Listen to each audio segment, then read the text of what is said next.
Hello guys! In today's video, I'll be showing you how to check my Bitcoin balance on Cash App. But first, if you are new in this channel, please don't forget to subscribe and hit the notification bell for more videos like this. So to start, go to your web browser and then search for how to check my Bitcoin balance on Cash App. Now, after that, you'll see these following options. But what you're going to do is to scroll down and hit this option.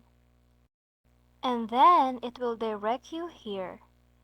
Now you can see the step-by-step process on how you can check the balance on your Bitcoin on Cash App. So the first one is to accessing the Cash App home screen. The second one is to opening the Bitcoin wallet. And the number 3, viewing your Bitcoin balance. And that's it. It's just simple and easy. If you have questions regarding this video, don't forget to leave a comment on the comment section. Thank you for watching. Don't forget to like and subscribe.